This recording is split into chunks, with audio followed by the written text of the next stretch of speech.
information by government officials of which they are personally aware and directly experienced.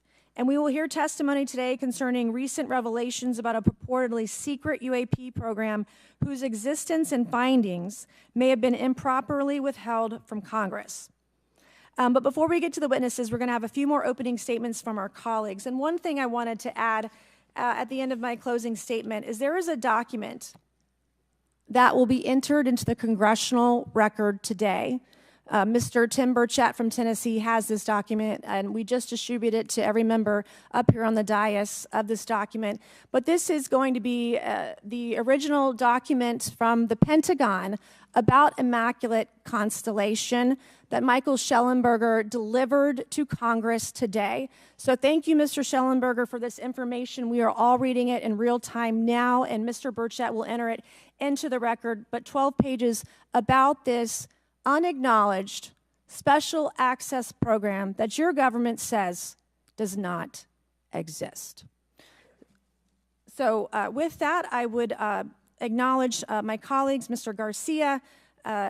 I want to say, first of all, to Mr. Connolly, who cannot be here today, the ranking member on my subcommittee on cybersecurity, I want to say that I was greatly saddened to hear about the recent news of Mr. Connolly's cancer diagnosis, and I want to convey to him and to all of our colleagues, we wish our very best to you and a full and speedy recovery. And with that, I would acknowledge Mr. Garcia for 5 minutes. Thank you. Thank you very much, Chairwoman. And I want to thank the Chairwoman and the Chairman both for their continued support and really treating this discussion and these hearings in a way that's bipartisan. I think one thing that's very important for all of us that are interested in the conversation around UAPs is that this is an area that both Republicans and Democrats, where we may disagree in a lot of other spaces, this is an area where bipartisanship is really important. And in fact, I would add it's critical that we all continue to work together in a way that moves forward with the truth and important disclosure. So we're here to have a bipartisan and serious conversation, I believe, about our national security.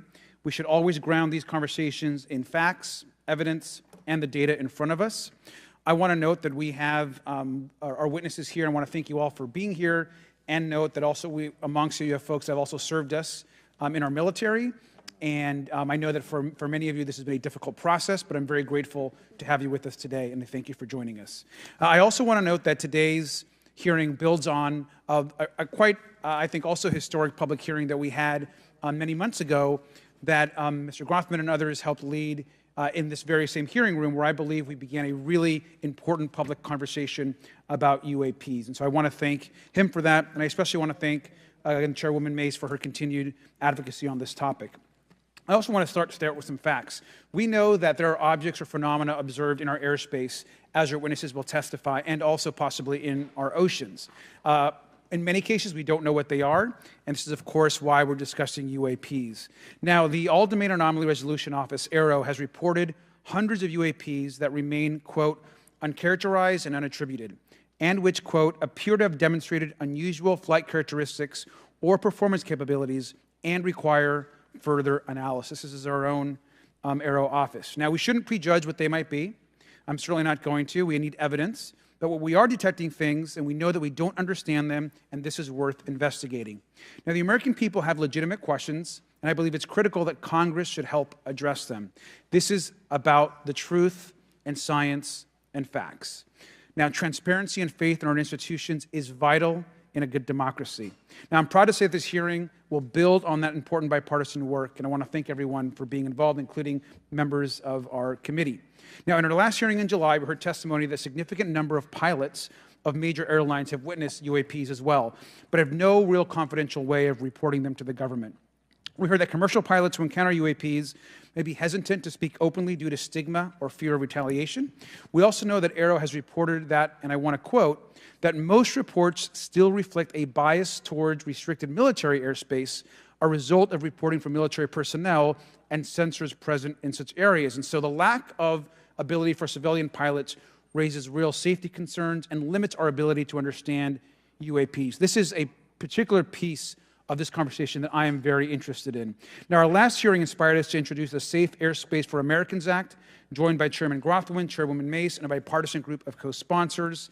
I see some of our leaders from Safe Airspace for Americans Act here, and that would create a safe reporting for UAP process, which we want to continue to do. Now, members of both parties and senior officials in multiple administrations have now taken an interest in this issue. Mainstream media, in many cases, are beginning to take more of an interest in this issue, and we should all be proud to carry that work and build confidence for the American people. I believe we can always be more transparent. To me, this hearing and others are simply about the truth and getting to the facts of what these UAPs actually are. It's very important that we show that Democrats and Republicans in Congress can work together to cut through misinformation and look for a serious and thoughtful way to have the discussion in public. Many of us have also called for additional public hearings to discuss UAPs. This should be a topic that continues on throughout the Congress so that we can gather more information, data, and work with the relevant agencies to gather more information. Finally, just want to add that those that are here on this dais, many of us have participated also in classified briefings as well, and where we have also gained a lot of important, I think, and interesting information, at least I personally have. And so with that information, we want to continue today's hearing, and I thank all of our witnesses for being here. And with that, I'd like to yield back.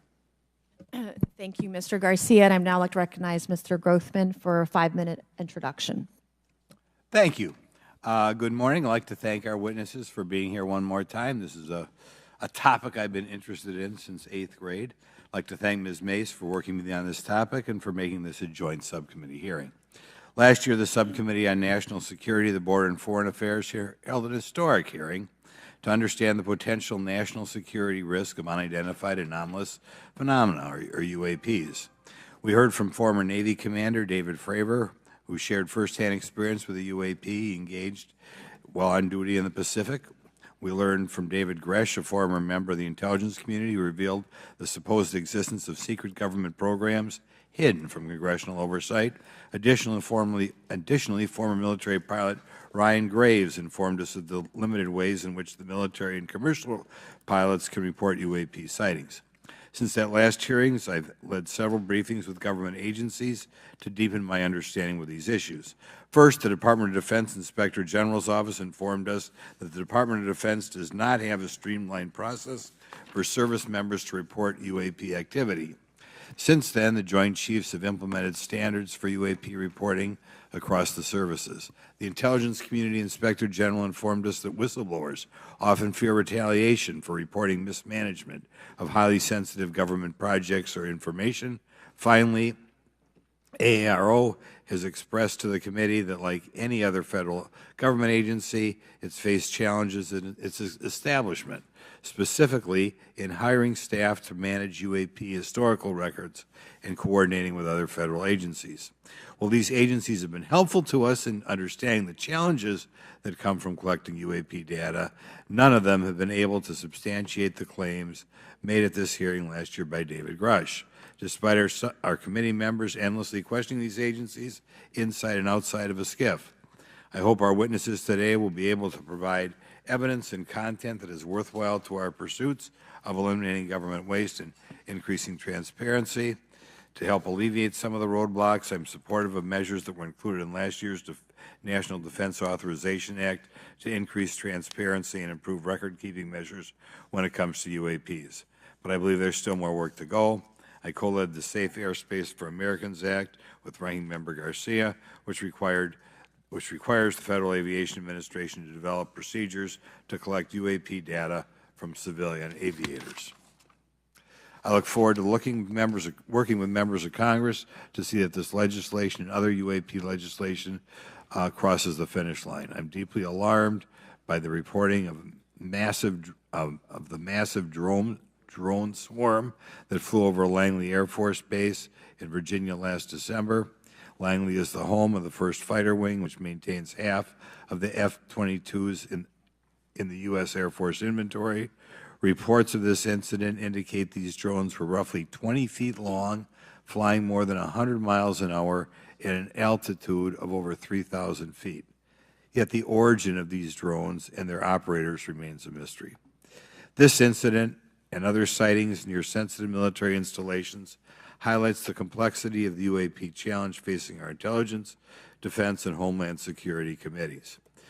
Whether these phenomena are the result of foreign adversaries developing advanced technologies or something else entirely, we must take them seriously, investigate them thoroughly, and assess their implications on national defense.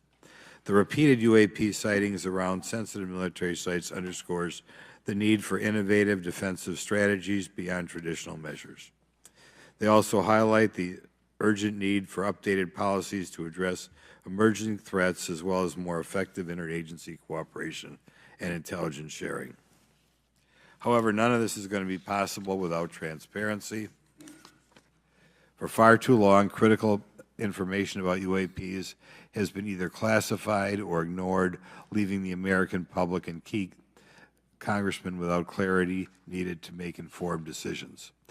Declassifying reports and fostering a more open dialogue about UAPs will not only increase the public trust, but also encourage collaboration between government, the scientific community, and our allies. Quite frankly, there's been things that have been kept secret that is, I think, old enough that there is no reason it shouldn't be released, regardless of any so-called, private information. A transparent approach will allow us to share insights, identify patterns, and develop new strategic defenses. As we continue to investigate these phenomena, we must do so with a mindset of protecting our country, advancing scientific discovery, and upholding the trust of the American people, who right now I don't think have trust, and it's just obvious I don't have trust. We cannot shy away from the unknown, especially when the stakes are so high. I look forward to discussing these matters with the witnesses today. I'm hopeful we can learn from the testimony and come out of this hearing with actionable ideas to advance UAP transparency. Actually, the idea is just to say, in my mind, go back 15 years and everything has to be released. I'm hopeful that we can learn from their testimony and come out of this hearing. And with that, I yield back. Thank you. I'll now recognize Mr. Moskowitz for a 5-minute introduction. Thank you, Chairwoman. Good morning, everyone. I first want to thank the chairs and ranking members for holding the hearing today on this topic and, again, having a second hearing. I want to thank the witnesses for coming forward today to share your expertise on UAPs and the need to build trust through transparency. But first, I want to mention, you might be wondering why Chairman Comer has allowed me to be a ranking member today, but it's really only because our dear friend, Jerry Connolly, is not here. As Chairwoman Mace mentioned, he was diagnosed with esophageal cancer, and all of us on this committee know Jerry, and he's a fighter, and we're praying for him and hoping for his speedy recovery. So today's hearing marks this committee's second meeting dedicated to UAP transparency. I was pleased, as I know all of us are, on the bipartisanship that existed in last year's hearing, and even though we can't talk about what happens in the classified settings, the bipartisanship that has existed in those settings with the questions members have asked. Last year's hearing was a great example of open dialogue about UAPs, and we must remain committed to sharing information with the American people. And I think you see that commitment based on the people here and the commitment across the political spectrum. I personally have worked with multiple members of this committee, but I want to particularly thank Congressmen Burchett, Mace, Luna, and Garcia for working on bipartisan pieces of legislation.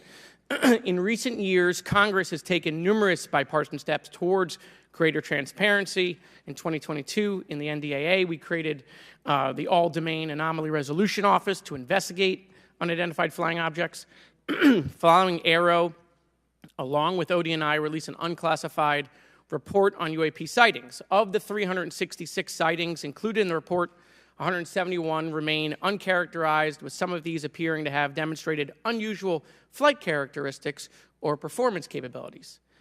That's a nice way of saying we don't want to tell you what they are. In March, AARO revealed a report on the historical record of U.S. government involvement with UAPs, which covered investigatory efforts going back from 1945 to the present day. Earlier this year, I joined Congressman Burchett to introduce the UAP Transparency Act, which would require the declassification of all documents related to UAPs with many other members of this committee. In fiscal year 2024, the NDAA required the National Archives and Records Administration to establish the Unidentified Anonymous Phenomena Records Collection. This collection will include digital copies of all unidentified UAP records that can be publicly disclosed. This commitment in transparency is vitally important, and unnecessary overclassification has led to a void of information, which has allowed theories over the decades to foster. When the American people and members of Congress ask, are reports of UAPs credible, we're met with stonewalling. We're met with responses of, I can't tell you. And in fact, we're met with people not wanting us to have hearings. We're met with people not wanting us to ask you questions. In fact, many of us were told not to ask some of you certain questions on certain topics. In a time of heightened distrust of our government institutions, I believe more transparency is not only needed, but is possible. And obviously, we can respect national security limits, but we also have to provide our constituents with the information and oversight that they have tasked us for. As part of this, government agencies must maintain open lines of communication with members of Congress. And there are regular questions that Americans have. What are UAPs? Are they real? Are they ours? How has this technology been developed? How do they get funded? Right? And now we've seen this has gone from a long time ago where you could discredit people because it's some guy living in a Winnebago. You're able to see people now, these are pilots, these are military, these are folks with serious backgrounds. This has changed the face of this because now we have video. People will have questions. We know there are advanced technology programs. Almost 15 years ago, one of those came out of Area 51 to go after Osama bin Laden. And the only reason we know about that is because one of those helicopters was downed. Americans have questions about whistleblowers who have come forward to talk about retribution. And so I want to thank everyone for being involved today on trying to get more transparency. This has been bipartisan, bicameral, and as we get into a new administration, the president-elect has talked about opportunities to declassify information on UAPs, and I hope he lives up to that promise. And with that, I yield back. Okay, thank you, Mr. Moskowitz. And I would now, committee staff asked me to go ahead and I will do it, to enter into the congressional record this 12-page document that Michael Schellenberger brought today that describes the Immaculate Constellation government program. So we will do that now. Every member up here has a copy of it.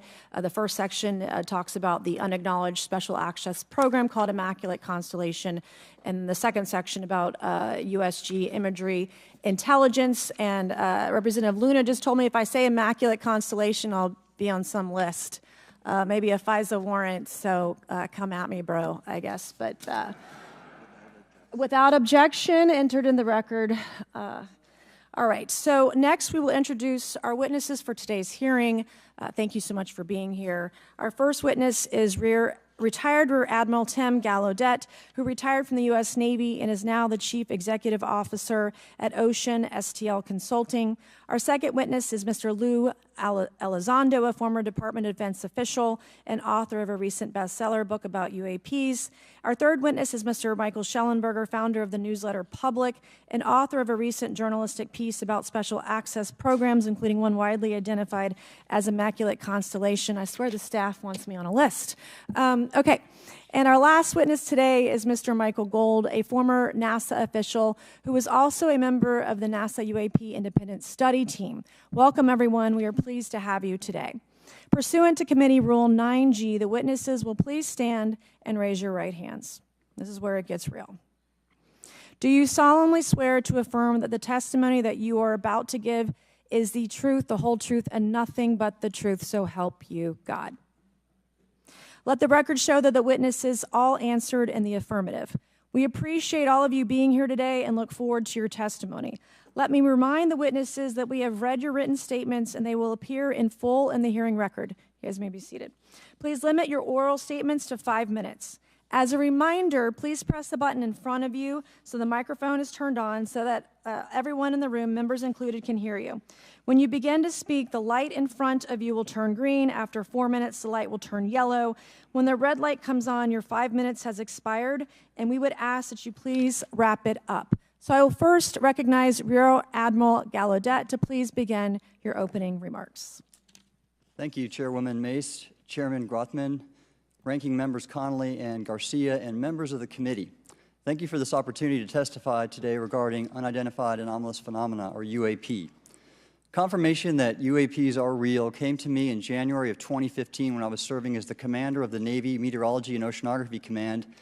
At the time, my personnel were participating in a pre-deployment naval exercise off the U.S. East Coast.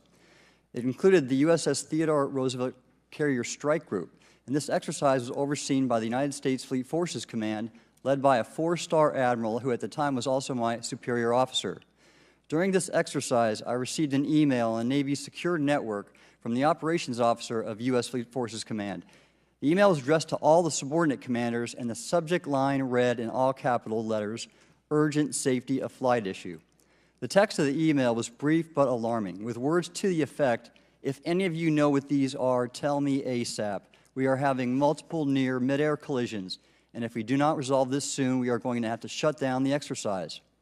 Attached to the email is what is now known as the Go Fast video, captured on the forward-looking infrared sensor of one of the Navy F-A-18 aircraft participating in the exercise. The now declassified video showed an unidentified object exhibiting flight and structural characteristics unlike anything in our arsenal. The implication of the email was clear. The author was asking whether any of the recipients were aware of classified technology demonstrations that could explain these objects. Because the DoD policy is to rigorously deconflict such demonstrations with live exercises, I was confident this was not the case. The very next day, that email disappeared from my account and those of the other recipients without explanation. Moreover, the commander of Fleet Forces Command and the operations officer never discussed the subject. Even during weekly meetings specifically designed to address issues affecting exercises like the one in which the Theodore Roosevelt Strike Group was participating. This lack of follow-up was very concerning to me. As the Navy's chief meteorologist at the time, I was responsible for reducing safety of flight risks. Yet it appeared to me that no one at the flag officer level was addressing the safety risk posed by UAPs.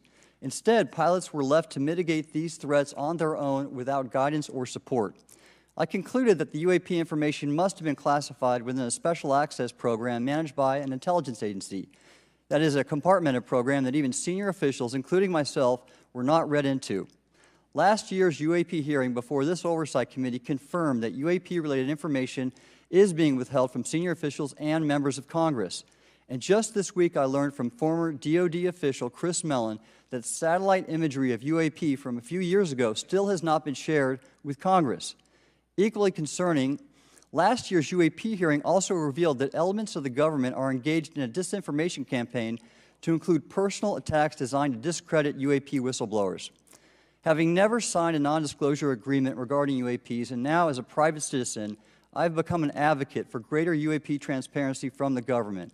The continued overclassification surrounding UAPs has not only hindered our ability to effectively address these phenomena, but has also eroded trust in our institutions.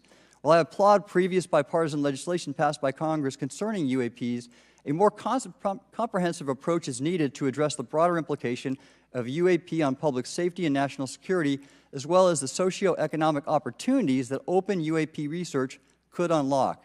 Therefore, I recommend Congress take the following action, which I believe will receive bipartisan support. First, establish robust oversight of the executive branch's management of UAP information by directing key officials, beginning with the director of the DoD's All-Domain Anomaly Resolution Office, to provide comprehensive briefings on what the government knows about UAP and does not know. Two, enact the provisions of the UAP Disclosure Act that establish a UAP Records Review Board to ensure independent oversight, transparency, and accountability in the government's handling of UAP information. And three, strengthen the UAP Disclosure Act and future reauthorizations with provisions that mandate a whole-of-government approach to addressing UAP. In closing, I will share my personal reasons for speaking out on this topic. First, as a former science agency leader, having led the National Oceanic and Atmospheric Administration, I've always sought the truth in human knowledge and thought.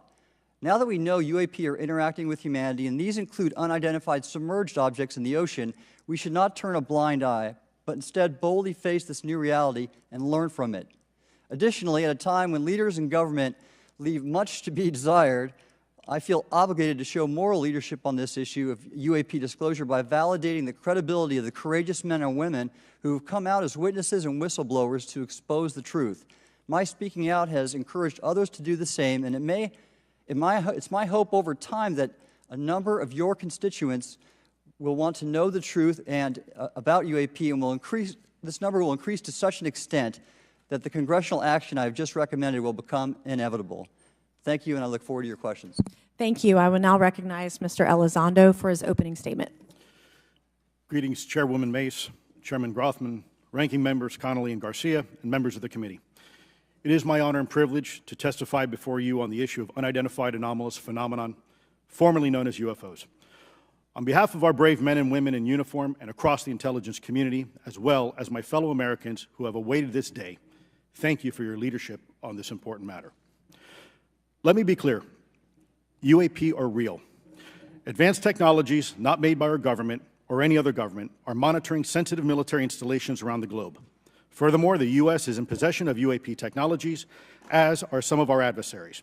I believe we are in the midst of a multi-decade secretive arms race, one funded by misallocated taxpayer dollars and hidden from our elected representatives and oversight bodies. For many years, I was entrusted with protecting some of our nation's most sensitive programs. In my last position, I managed a special access program on behalf of the White House and the National Security Council. As such, I appreciate the need to protect certain sensitive intelligence and military information. I consider my oath to protect secrets as sacred, and I will always put the safety of the American people first. With that said, I also understand the consequences of excessive secrecy and stovepiping. Nowhere was this more apparent than in the aftermath of 9/11, which many of us remember all too well. I believe that America's greatness depends on three elements: A, a watchful Congress; B, a responsive executive branch; and C, an informed public. Over the last decade and a half, I learned that certain UAP programs were and are operating without any of these elements. Although much of my government work on the UAP subject still remains classified, excessive secrecy has led to grave misdeeds against loyal civil servants, military personnel, and the public, all to hide the fact that we are not alone in the cosmos. A small cadre within our own government involved in the UAP topic has created a culture of suppression and intimidation that I've personally been victim to, along with many of my former colleagues. This includes unwarranted criminal investigations, harassment, and efforts to destroy one's credibility. Most Americans would be shocked to learn that the Pentagon's very own Public Affairs Office openly employs a professional psychological operations officer as the singular point of contact for any UAP-related inquiries from citizens and the media. This is unacceptable. Many of my former colleagues and I have provided classified testimony to both the Department of Defense and the Intelligence Community Inspector General, and many of us have subsequently been targeted by this cabal with threats to our careers, our security clearances, and even our lives. This is not hyperbole, but a genuine fact, and this is wrong. To fix these problems, I propose three principal actions. First, Congress and the President should create a single point of contact responsible for a whole-of-government approach to the UAP issue. Currently, the White House, CIA, NASA, the Pentagon, Department of Energy, and others play a role, but no one seems to be in charge, leading to unchecked power and corruption. Second, we need a national UAP strategy that will promote transparency and help restore the American public's trust at a time when the public's trust is at an all-time low. This strategy should include a whole-of-government approach, including the academic and scientific communities, the private sector, and our international partners and allies. Third, Congress should create a protected environment so whistleblowers desperate to do the right thing can come forward without fear. As it currently stands, these whistleblowers suffer because of stigma, a code of silence, and concerns about retaliation. These whistleblowers should be encouraged to come forward in ways that protect them against any forms of retaliation. Policies and procedures should ensure that protection, and for those who refuse to cooperate, it is up to the members of this committee and the other lawmakers to wield their subpoena power against hostile witnesses and prevent additional government funding to those UAP efforts that remain hidden from congressional oversight. In closing, we as Americans have never been afraid of a challenge. In fact, we thrive on them, whether it's eradicating polio or going to the moon. We don't run from a challenge, we take it head on. To the incoming administration and Congress, I say to you, we need immediate public transparency, and this hearing is an important step on that journey. If we approach the UAP topic in the same way as we as Americans have met other challenges, we can restore our faith in our government institutions. Together, we can usher in a new era of accountable government and scientific discovery. I believe that we as Americans can handle the truth, and I also believe the world deserves the truth. Thank you, esteemed members of Congress, for your time today. It is profoundly appreciated by many. Thank you. I ask unanimous consent for Representatives Ogles of Tennessee and Boebert of Colorado to be waived onto the subcommittee for today's joint subcommittee hearing for the purpose of asking questions. Without objection, so ordered. I would now like to recognize Mr. Schellenberger for his introductory remarks. Chairwoman Mace, Chairman Grothman, Ranking Member Connolly, Ranking Member Garcia, members of the subcommittees, thank you for inviting my testimony. One of Congress's most important responsibilities is oversight of the executive branch in general and the military and intelligence community in particular. Unfortunately, there is a growing body of evidence that the U.S. government is not being transparent about what it knows about unidentified anomalous phenomena, and that elements within the military and the IC are in violation of their constitutional duty to notify Congress of their operations. President-elect Donald Trump and former President Barack Obama have both said that the government has information about UAPs that it has not released. There are other explanations for UAPs than that they represent a new form of life or non-human life. Current dominant alternative theories, including those put forward by AARO, are that UAPs are some kind of natural phenomena we don't yet understand, like ball lightning or plasma. They could also be part of some new U.S. or foreign government weapons programs, such as drones, aircraft, balloons, CGI, hoaxes, or birds. Whatever UAPs are, Congress must be informed, as must the people of the United States. We have a right to know what UAPs are, no matter what they are. However, we now have existing and former U.S. government officials who have told Congress that AARO and the Pentagon have broken the law by not revealing a significant body of information about UAPs, including military intelligence databases that have evidence of their existence as physical craft. One of those individuals is a current or former U.S. government official acting as a UAP whistleblower. This person has written a report. This is the report that says the executive branch has been managing UAP, NHI issues without congressional knowledge, oversight, or authorization for some time, quite possibly decades. Furthermore, these individuals have revealed the name of an active and highly secretive DoD unacknowledged special access program, or USAP. The source of that document told me, that the USAP is a strategic intelligence program that is part of the U.S. military family of longstanding, highly sensitive programs dealing with various aspects of the UAP problem. The new UAP whistleblower claims that the U.S. military and IC database includes videos and images taken using infrared, forward-looking infrared, full-motion video, and still photography. The report that was just shared with Congress says Immaculate Constellation serves as a central or parent USAP that consolidates observations of UAPs by both tasked and untasked collection platforms. Immaculate Constellation includes high-quality imagery intelligence and measurement and signature intelligence of UAPs, the whistleblower's report adds. The sources of this intelligence are a blend of directed and incidental collection capabilities, positioned in low Earth orbit, the upper atmosphere, as well as military and civilian aviation altitudes and maritime environments. The report to Congress details in detail various UAPs, including spheres, orbs, disks, saucers, ovals, triangles, boomerang, arrowhead, and irregular organic. The report describes various incidents found in the human intelligence databases. One involved orbs surrounding and forcing an F-22 out of its patrol area. In another incident, the crew of a Navy aircraft carrier watched a small orange-red sphere rapidly descend from a high altitude of 100 to 200 yards directly above the flight deck of the CVN, or aircraft carrier. And since my reporting on this Immaculate Constellation last month, another source came forward who told me that they saw a roughly 13-minute long, high-definition, full-color video of a white orb UAP coming out of the ocean approximately 20 miles off the coast of Kuwait. It was filmed from a helicopter. Then halfway through the video, the person said the orb is joined by another orb that briefly comes into the frame from the left before rapidly moving again out of the frame.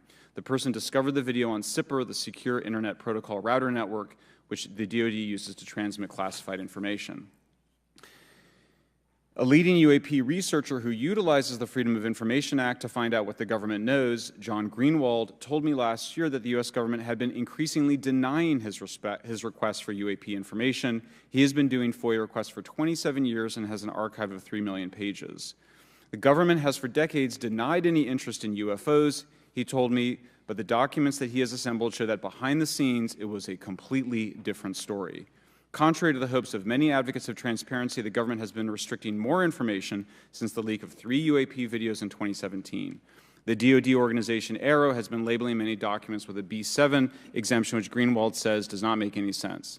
They're stating that anything AARO does is involved in law enforcement investigation, which allows AARO to not release it. Greenwald says that the DoD has denied the existence of a UAP and ATIP-related records on multiple occasions, only to acknowledge them after an appeal was filed.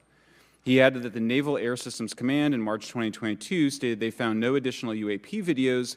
It seemed strange that they had 3 and only those 3, but other requests had been filed by the Black Vault, that's John Greenwald's group, to seek out more places UAPs might be hiding. Then in September 2022, the Navy admitted that the UAP-related videos and photographs existed, but denied the request in full for their release, saying that the requested videos contain sensitive information that are classified and exempt from disclosure. The DoD will deny things on a Monday and then admit to it on a Friday, said Greenwald. He said the government can and does release videos that protect secret methods of capturing it. They fall back on the sensitive platform excuse a lot, he said. However, the on-screen information can be blurred and scrubbed. The metadata can be removed. I'll show you this example here. This is a presentation from the UATP task force. This is completely absurd. It's nuts, this level of censorship, of redaction on a document. It shows the redaction of how many reports they've collected, for how many years. 2 of the 3 potential explanations are blacked out. The Pentagon, the intelligence community is treating us like children. It's time for us to know the truth about this. I think that we can handle it. Thank you very much. Thank you. I would now like to recognize Mr. Gold for 5 minutes. Thank you, Chairwoman Mace, Chairman Grothman, Ranking Members Connolly and Garcia, Representative Moskowitz, and distinguished members of both subcommittees. I'm grateful to all of you, as well as your intrepid staff, for the opportunity to testify, and would like to begin by discussing courage. Courage is what it takes to tackle this topic, and courage in the face of adversity is what I see in front of me, beside me, and behind me. Per my introduction, I am currently the Chief Growth Officer at Redwire Space and have had several leadership positions at NASA. That being said, I want to be clear that I am speaking exclusively on my own behalf and not for Redwire, NASA, or any other organization. However, I am here today to speak out for science. Science requires data, which should be collected without bias or prejudice. Yet, whenever the topic of UAP arises, those who wish to explore the phenomena are often confronted with resistance and ridicule.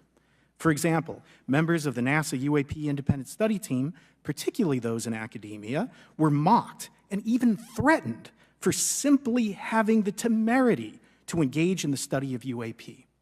Our best tool for unlocking the mystery of UAP is science, but we cannot conduct a proper inquiry if the stigma is so overwhelming that just daring to be part of a NASA research team elicits such a vitriolic response. Therefore, one of the most important actions that can be taken relative to exposing the truth of UAP is to combat the stigma, and this is where I believe that NASA can be eminently helpful. The NASA brand is synonymous with hope, optimism, and credibility. If you were to take a walk down the National Mall, you would immediately see the NASA logo on T-shirts, hats, and bumper stickers. Few federal agencies enjoy this kind of popularity. I've never seen anyone wearing an Office of Personnel Management T-shirt, which is why NASA could play such an influential role. Specifically, NASA could, with relatively little cost and effort, host symposia on UAP, or even just participate in existing panels examining the topic. NASA personnel stepping forward and participating in such discussions would make a powerful statement to the scientific community that UAP should be taken seriously and researched accordingly. In regard to research, NASA has vast archives, much of which may contain important UAP data. Again, for relatively little cost and effort, NASA could create an AI or ML algorithm that could search the agency's archives for anomalous phenomena. I suspect that such an effort would not only result in information that will help us to understand UAP, but could result in data that will assist in other areas of scientific inquiry, such as anomalous weather or meteorite activity. Beyond its existing archives, NASA could act as a clearinghouse for civilian and commercial UAP data. During my work on the UAP Independent Study Team, it quickly became evident that there is no clear or well-publicized process for civilian pilots to report UAP sightings. The stigma associated with UAP hampers the number of pilots that would report such phenomena, but even for those who overcome the stigma, I believe the current FAA guidance is largely unknown and poorly understood. In order to effectively collect UAP data, the independent study team recommended the use of NASA's Aviation Safety Reporting System, or ASRS. This system, which is administered by NASA and funded by the FAA, provides a confidential means for the reporting of safety violations in a voluntary and non-punitive manner. Over 47 years, the ASRS has collected nearly 2 million reports. ASRS is the perfect tool to collect UAP data, which could then be collated by NASA and shared with the public at large. Leveraging ASRS could create a treasure trove of UAP data, potentially hundreds of thousands of reports, supporting this hearing's goal of exposing the truth. And I'm grateful to our two co-chairs and other members who have already incorporated this idea into proposed legislation. At this hearing, and as others have demonstrated, the UAP issue is justifiably dominated by national security and defense. However, I would urge the subcommittees to keep in mind the numerous ways that NASA and the FAA, as well as commercial activities in the air, in space, and in the water, can generate a massive amount of invaluable data on anomalous phenomena. I cannot help but be excited by the potential for such an endeavor, since scientific discovery is driven by anomalies. It's the existence and study of anomalies that led to the theory of relativity, quantum mechanics, and nearly all of humanity's scientific breakthroughs. This is why the study of UAPs should be embraced, since whatever is occurring, the chance to garner new knowledge should never be ignored. We must be thorough in collecting information, fearless in making conclusions, and open to following the data, no matter how mundane or extraordinary the results may be. I began this testimony by praising the Joint Subcommittee members for their courage, and I will end by echoing that sentiment. As the saying goes, the truth is out there. We just need to be bold enough and brave enough to face it. Thank you. Thank you. Thank you all. I will now recognize myself for 5 minutes of questioning. I have a lot of questions, and I have a lot of witnesses. So I would just ask, if it's yes or no, to please just tell me yes or no. If it requires more than that, be very succinct, because I would like to go down the line and ask as many questions as possible. So for the Admiral this morning first, former DoD official Chris Mellon reached out to you about satellite imagery from 2017 that depicts a UAP.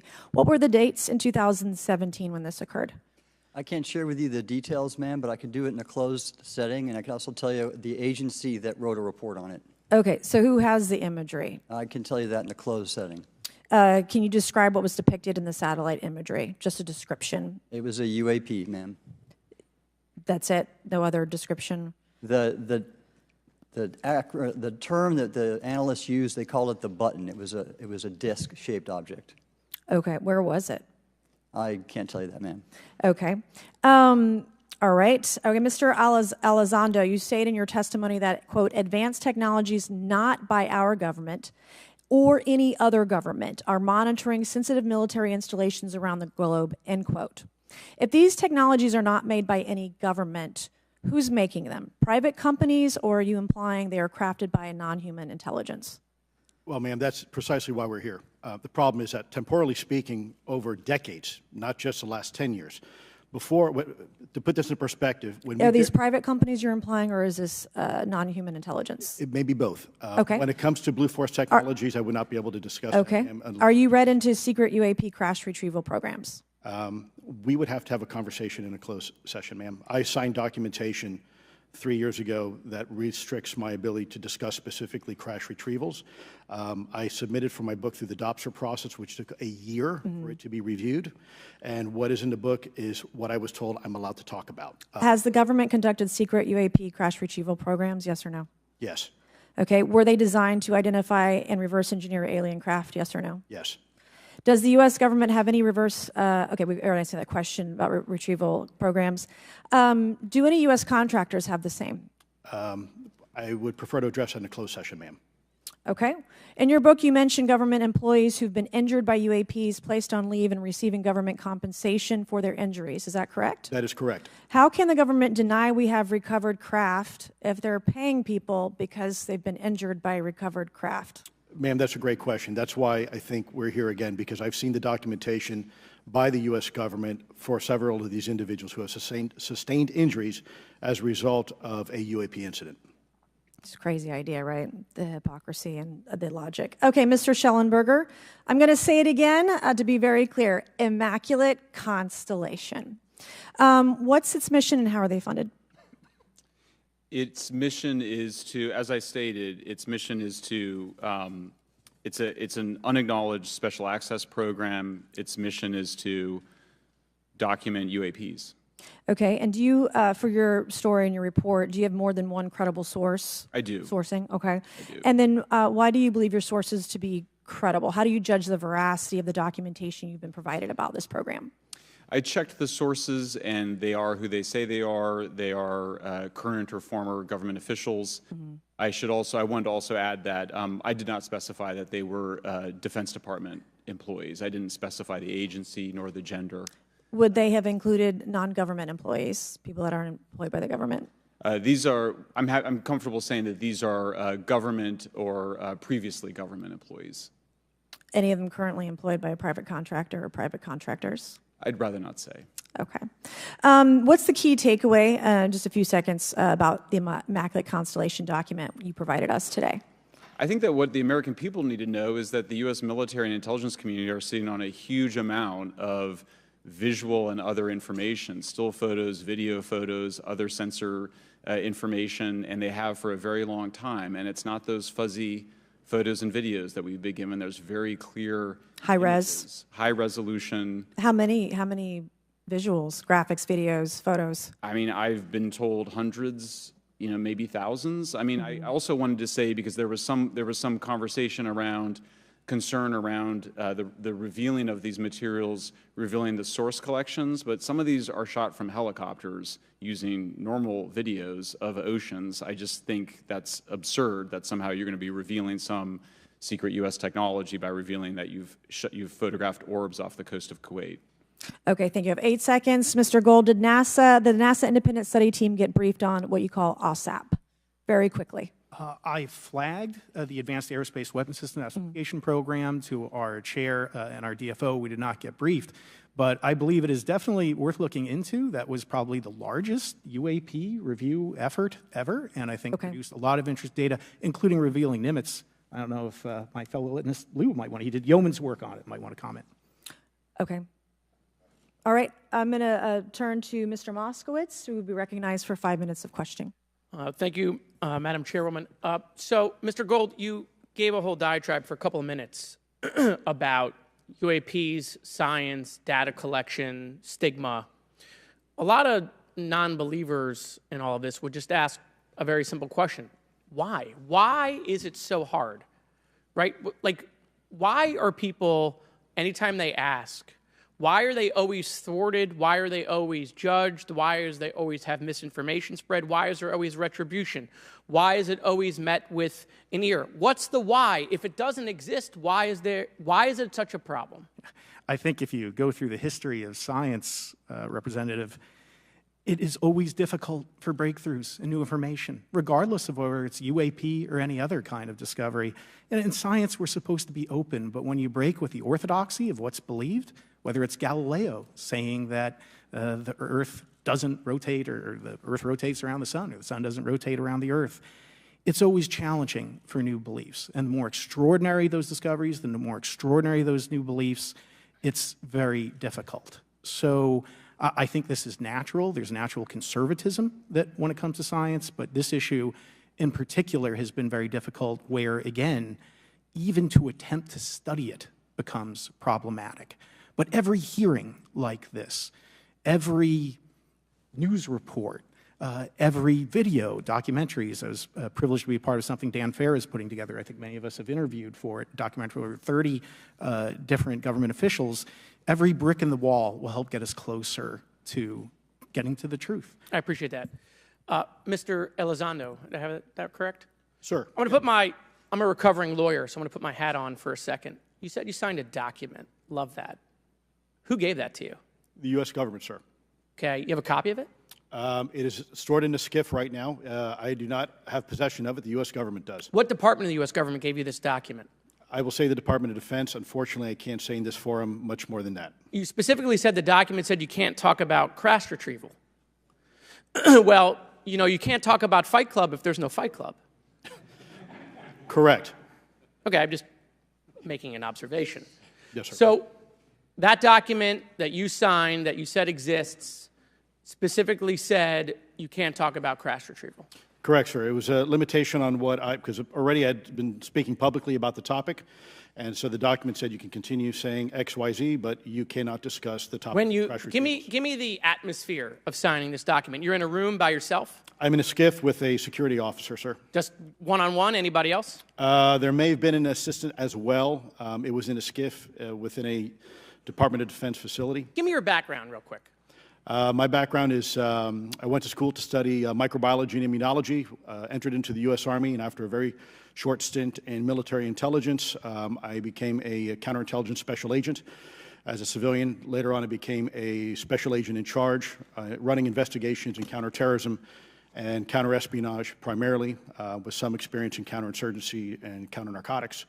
And then in 2009 timeframe, when I came back to the Pentagon after a tour with the Director of National Intelligence, I quickly became part of a program that was originally called OSAP that evolved into the program now called ATIP, which is where those videos that we now see, the Go Fast, the Gimbal, the FLIR, that was part of our effort, sir. Right. So you're not some conspiracy theorist. You actually have a legitimate background. Well, sir, I'm certainly not a conspiracy theorist. I'm fact-based, just a fact. So when you're in this room, I want to paint the picture of everybody. You're in this room, you're by yourself, you're in a SCIF, you're handed a document. How long is the document? It's about a page front and back. So basically, you have some things they call trigraphs, which I cannot, again, talk to. How long were you given to sign the document? As long as I needed, sir. And what if you didn't sign it? Well, I suspect there'd be repercussions. I wouldn't have access to certain information. Were you allowed to ask a lawyer, or weren't allowed to ask for a lawyer to review the document? It wasn't an option, but they probably wouldn't have allowed me to, because the document itself is pretty explicit about you have to be. Wait, you're putting me in an interest. Let me try to thread the needle here. There are certain documents that we have in the U.S. government that allow people to have access to certain programs, whether it's a special, and I'm going to be very generic here, whether it's a special access program or a controlled access program, SAP, CAP, whatnot. How many people have to sign that document? It depends how many people are going to get access to the information, sir. Okay. Last question. Doctor, real quick, can you tell us about the Omaha incident in greater detail? I've read your background, right? Some people would label you as a member of the deep state, since you worked in government for a long period of time. But can you tell us more about that incident? You've written a lot about that. I wrote a lot about incidents like it, Congressman, but that specific incident involved the USS Omaha, the littoral combat ship of the U.S. Navy operating off Southern California. I don't remember the exact date. It was within the last decade. And what the watchstanders on the bridge observed was a UAP, again, something that was aloft but had no observable exhaust or control surfaces. So it was something that couldn't be explained. And then they saw it enter the water from the atmosphere and going through the air-sea interface, and so thus exhibiting transmedium travel. Thank you. I yield back. Thank you. I'll now recognize Mr. Grothman for 5 minutes of questioning. Yeah, we'll start with Mr. Gallaudet. During a previous UAP hearing, Navy Commander David Fravor discussed the TikTok object engaged in 2004. Are you familiar with the incident, the TikTok incident? Yes, sir. That's almost 20 years I'll go, right? Yes, sir. It's been said there are more videos, documents, and reports related to this incident. Do you believe the information regarding the TikTok incident should be available to all members of Congress? And in your expertise, what reason would the Department of Defense possibly have for not releasing information that's over 20 years old? Thank you, Congressman. I don't think there's any good reason to withhold information and important data, especially of national security concern, from Congress. What would they say? I will speculate, sir, that they don't want to share that kind of information because it reveals weaknesses in our ability to monitor and protect our airspace. Okay. In your written testimony, you claim last year's UAP hearing before this Oversight Committee confirmed that UAP-related information is, well, it's not only being withheld, but that elements of the government are engaging in a disinformation campaign to include personal attacks designed to discredit UAP whistleblowers. Could you elaborate on that statement a little? Yes, sir. Earlier this year, I met with the DoD's All-Domain Anomaly Resolution Office, and what I thought would be a 90-minute meeting just to meet with leadership turned out to be an hours-long influence operation on me, where they attempted to convince me of the validity of the very flawed and error-ridden historical records report. In addition, they tried to have me question very valid UAP reports like the Tic Tac incident, and even coming to stating possibly that the Tic Tac was American technology. And then, of course, if you ask David Fravor or Alex Dietrich, the two witnesses, they were convinced it was otherwise. And then, and they also cast discredit on various UAP whistleblowers and witnesses to question their validity and credibility as witnesses. Okay. We'll go to Mr. Elizondo. Hope I got that right, or not at least Close not enough, that sir. right. You're familiar with the recent drone incursion over Langley Air Force Base? Yes, sir. The owners of these drones remain unclear. The U.S. military has not been able to give us in Congress an answer. Given your experience with the Department of Defense and the intelligence community, how frequently are UAP sightings over military installations? And secondly, I suppose hypothetically you could have incursions over just, say, regular airports. Is it obvious these incursions are more likely over military facilities than just a random airport out there? Yes, sir. There's definitely enough data to suggest that there is certainly some sort of relationship between sensitive U.S. military installations, also some of our nuclear equities, and also some of our Department of Energy sites. There is a long historical record that some of your colleagues may have, documentation that demonstrates this. This is not a new trend. This has been going on for decades, and that information has been obfuscated, unfortunately, from folks like you in this committee. And I think that's problematic because ultimately, at the end of the day, we have a significant situation here. We have something that can enter into U.S. airspace completely with no attribution. And how long has this been going on? Sir, decades. And there's information that will hopefully be entered into the record. Can you think of any possible reason why they can't release any information they have on something, say, 15 or 20 years old? Sir, if I could echo my colleague here, Admiral Gallaudet, I think one of the big issues that we have in the intelligence community, Department of Defense, is we don't want to broadcast any potential vulnerabilities or weaknesses in our national defense systems or on intelligence collection platforms.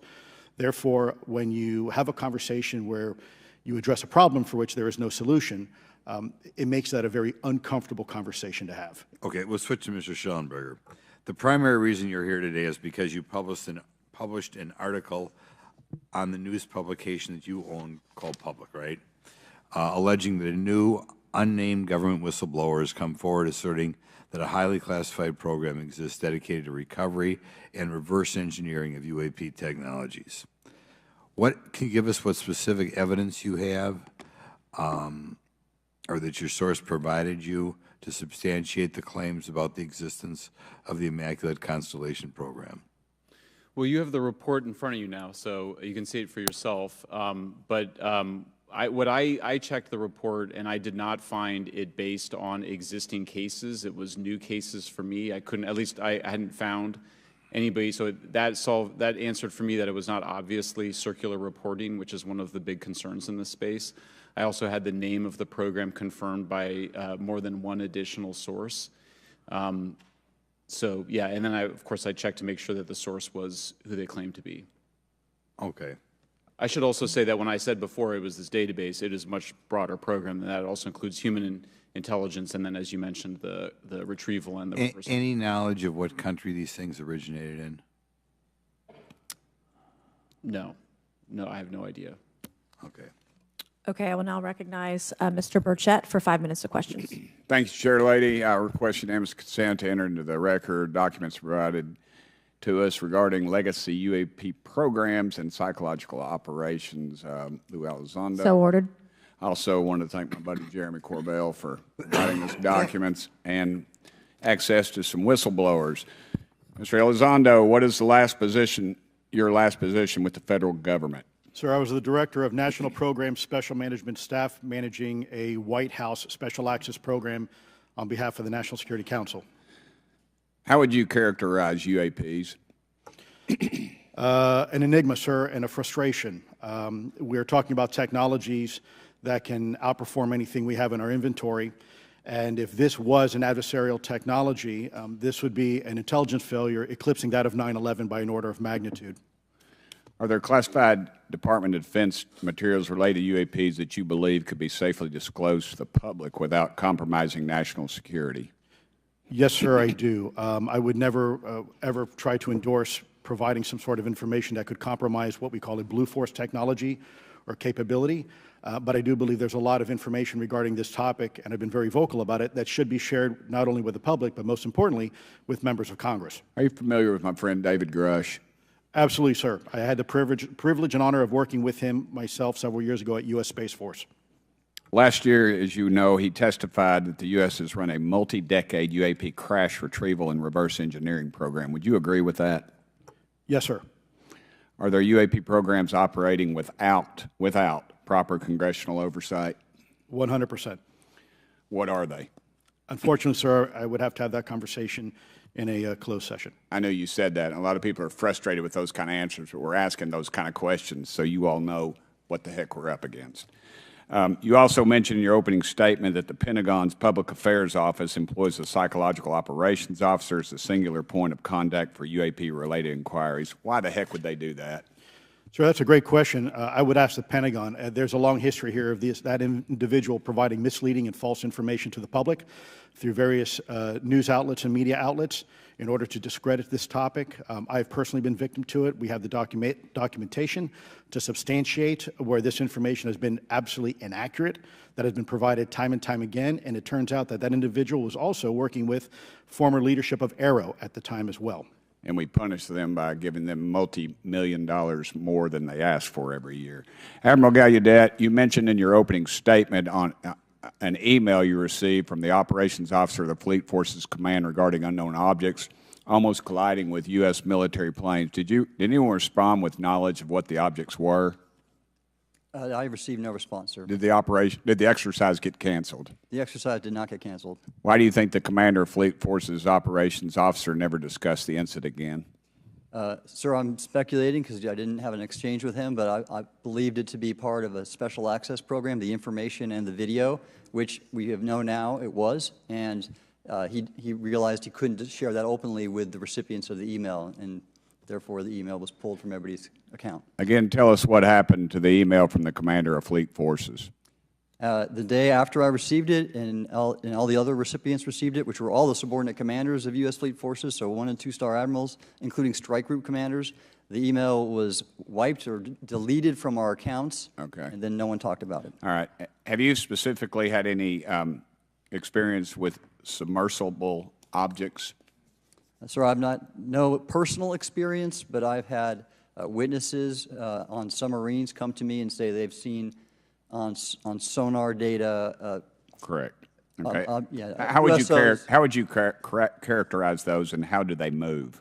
The one instance that was revealed to me was in the 80s on a nuclear-powered submarine, a ballistic missile submarine that The object exhibited the characteristics of a Russian torpedo in terms of its speed of movement and closing rate with the submarine, and then it slowed and followed the submarine slowly in its wake for a period of minutes, and then rapidly exited the scene. And nothing that we know of, and technology-wise, could replicate that. And the speed of these objects was faster than anything that we have or anybody else has that would be manned. Is that correct? It was on the order Underwater. of a torpedo. So Yes, sir. Yes, sir. But as it exited, it Well, I don't exactly know how fast a torpedo is, but I expect it does better than my old outboard Scott Atwater, so I'll take that as a yes. Yes, okay. sir. Have you experienced any experience with the All-Domain Anomaly Resolution Office, ARROW? Yes, Congressman, as I mentioned previously, and I have met with them. Okay.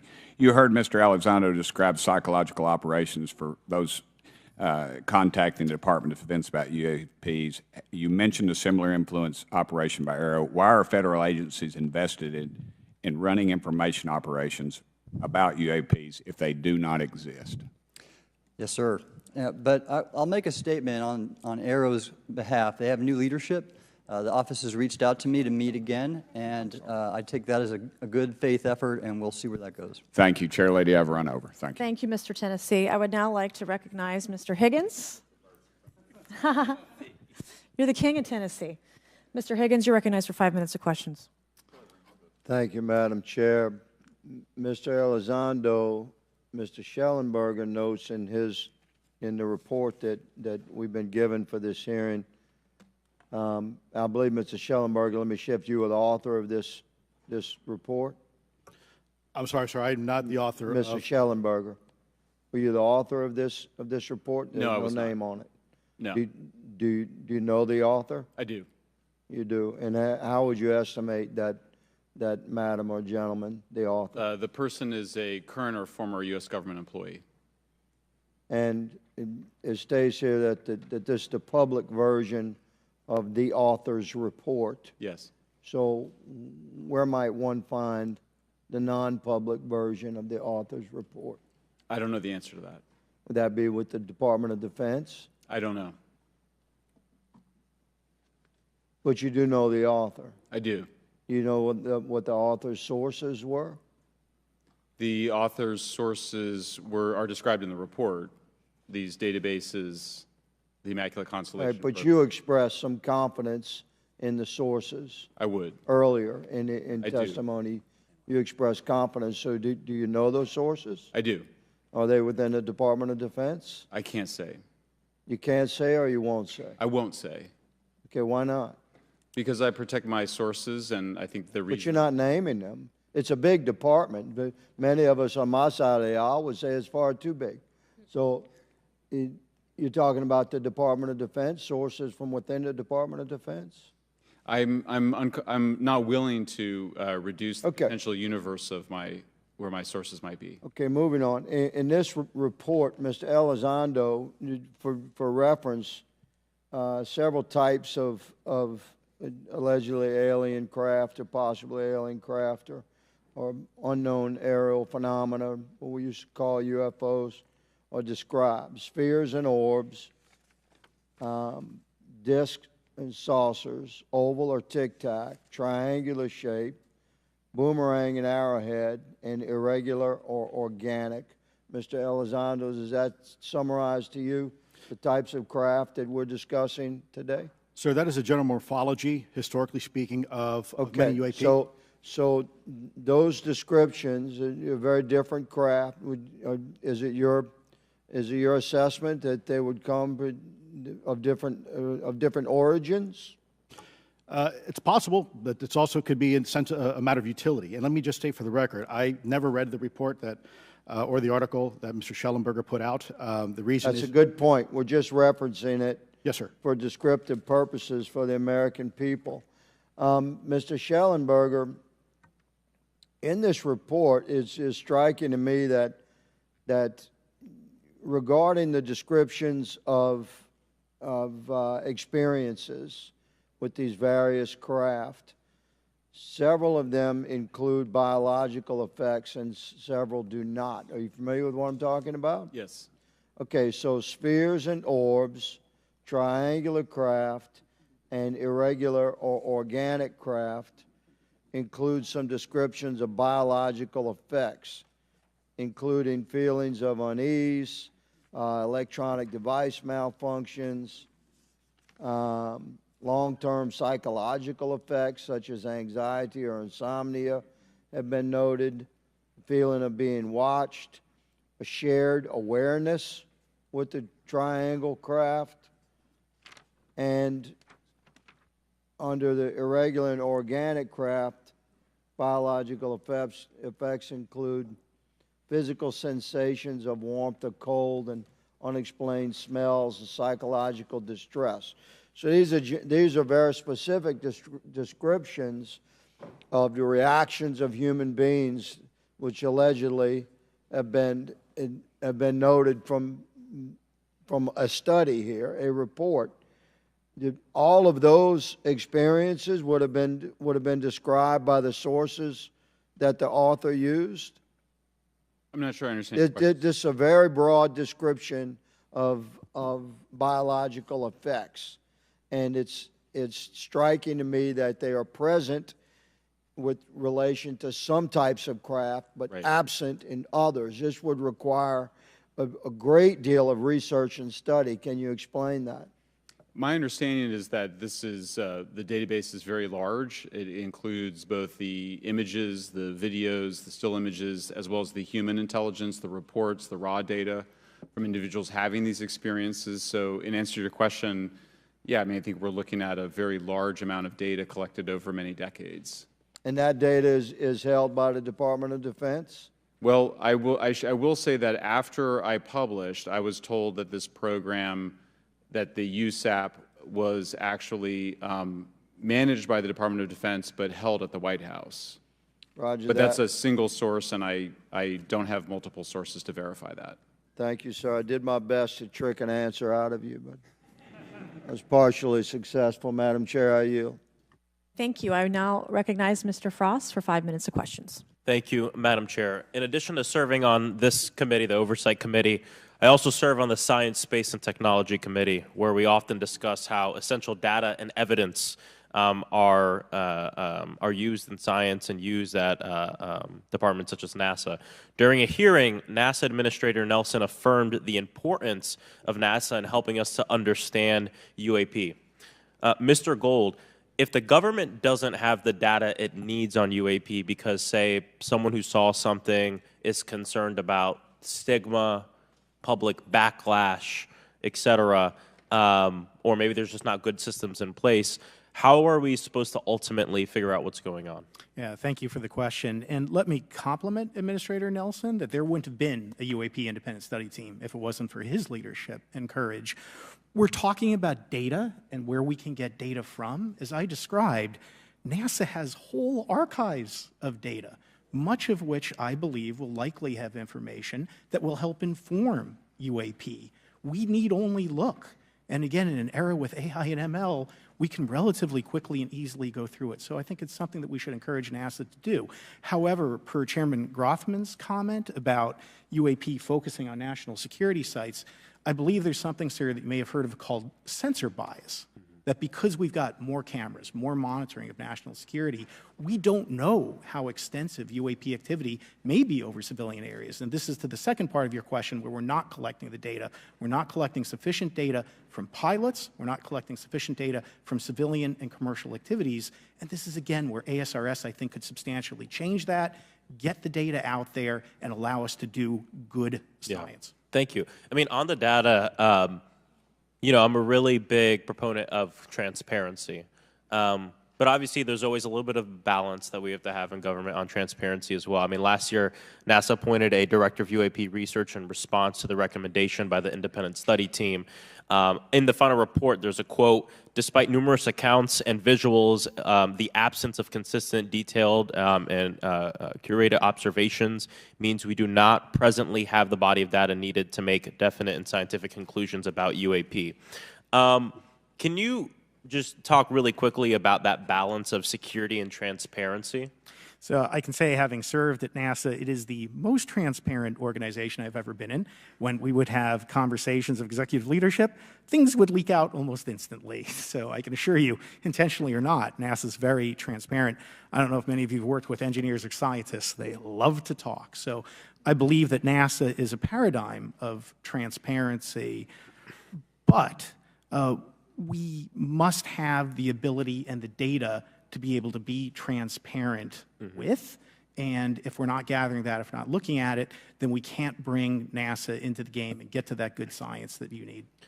You know, it was about a year ago, I was touring a facility with a pretty senior government official. We went by a certain hangar, and they said, yeah, that's, you know, a company leases that out. We don't really know what's going on in there. We have no way of knowing what's going on in there. And there was a few of those, in fact, while we were driving around this facility. To what extent do you think that some of the UAP out there comes from off the books or unauthorized experimental aircraft? I mean, I think probably the vast majority of UAP are drones, experimental aircraft, weather conditions, which is, again, why I say if we review the data, I think we're going to discover a lot about things we weren't even thinking about. But there is a percentage that isn't. And looking into those anomalies is how discoveries will be made. And relative to science, Congressman, if I can say, when NASA studies black holes, when NASA studies galaxies, we have instruments that are tailored to do so. With UAP, we're using cockpit gun cameras or cell phones. We could never do good science with that. And let me tell you, the NASA budget is under pressure. We need to make sure that the Artemis program is funded fully. We need to beat China to the moon and maintain our presence in low Earth orbit. So NASA would need more money to do this, but I think tailored instruments that would look at UAP in the same way that we have tailored instruments to look at astronomical data is important to gathering valuable and uniform information. If we were studying black holes by using fighter cockpit cameras, we probably wouldn't know that much about black holes. 100%. Well, I think it's important that federal leaders take the necessary steps to ensure that UAP does not pose threats to the American public as well, and that we have the necessary budgets to collect this data so we can actually see what's going on. And I'm fully supportive of funding the Artemis mission. I think it's very important. Also, a personal note, the pilot is a frat brother of mine. He is a member of the Phi Beta Sigma Fraternity Incorporated, and so I would love to see my fraternity make it to the moon. But Redwire is building the cameras for Artemis, so we will take some pictures of your frat brother and get them. There we go. Thank you so much. I yield back. Thank you. I will now recognize Ms. Luna for 5 minutes of questioning.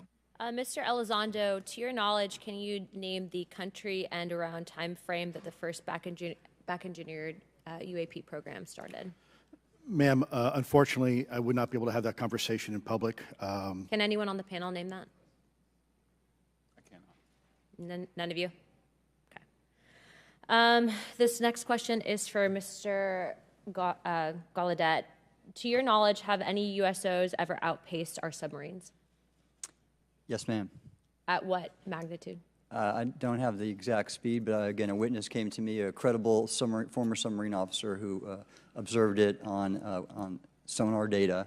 And this was in the 80s in the North Atlantic during a storm, and it outpaced his submarine by orders of magnitude. Are you aware of any hotspots that currently exist off our shores in North America? Not with sufficiently credible data, ma'am. Okay, we've heard reports of there potentially being hotspots, maybe entry and exit points. Have you heard of any of that? I have not, ma'am, but my colleague here, Mr. Elizondo, does discuss some USO activity that he's observed in certain DoD databases. Mr. Elizondo, in regards to these aircraft being piloted by whatever they might be, non-human biologics, would you agree that it's likely that they are being piloted by some mind-body connection? Ma'am, I think it is safe to presume here that they are being intelligently controlled because some cases seem to anticipate our maneuvers, and in other cases they seem to I came across an email where the word "stalked" was used in a very secure email between Navy officers discussing their ships being pursued by a UAP. In our previous panel, we had Grush, and he had testified to say that some of these were interdimensional beings. Can you speak on that at all? Ma'am, I'm not qualified, certainly as a scientist or otherwise, to speculate points of origin. I looked at everything from a scientific perspective. So if you look at, for example, instantaneous acceleration, which was one of the observables of the program that I belong to, ATIP, the human body can withstand about 9 G-forces for a short period of time before you suffer negative biological consequences, blackouts and ultimately redouts and even death. Comparison, our best technology, the F-16, which is this older platform, but one of our most highly maneuverable aircraft, manned aircraft, made by General Dynamics, can perform about 17 or 18 G-forces before you start having structural failure, meaning that the airframe begins to disintegrate while you're flying. The vehicles we're talking about are performing in excess of 1,000, 2,000, 3,000 Gs. So are you, I guess, would it be safe to infer that they're living craft? You know, I'm not prepared at this point to state for the record is something alive or not, because even that definition is hard. There was a time in science we thought that life required oxygen, and we now know that's not true. There are anaerobic bacteria that thrive in oxygen environments that lack oxygen.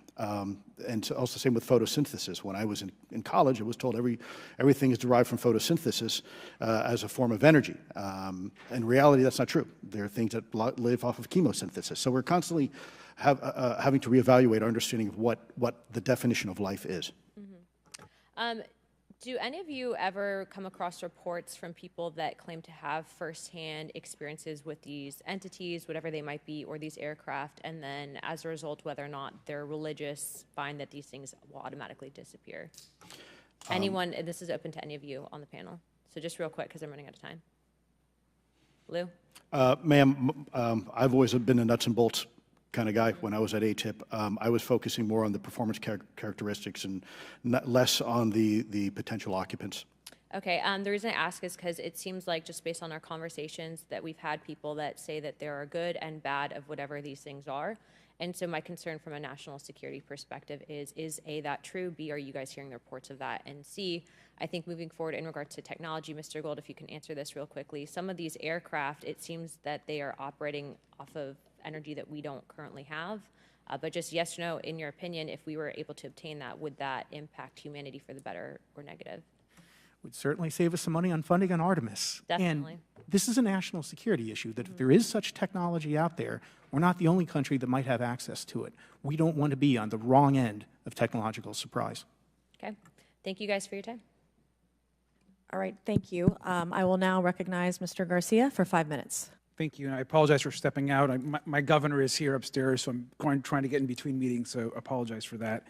I want to just start by just asking everyone on the panel or witnesses, and I had a chance to read all the testimony before, but just to set the agenda, just if we can go down real briefly, do you believe, just for the record, that the federal government, any part of the federal government, is knowingly concealing evidence about UAPs from the public? Yes, sir. 100%. Yes. Yes. Thank you. I also want to just go down the line. I know many of you have already said this, but I just, for the record again, just briefly, what do you believe UAPs could be or are? Strong evidence that they are non-human, higher intelligence. I echo my colleague's comment, sir. Genuinely do not know. Don't know, but we must find out. Okay, thank you. I appreciate those answers, gentlemen. I think this is obviously another remarkable hearing with just really important information, so I thank all of you for answering the questions.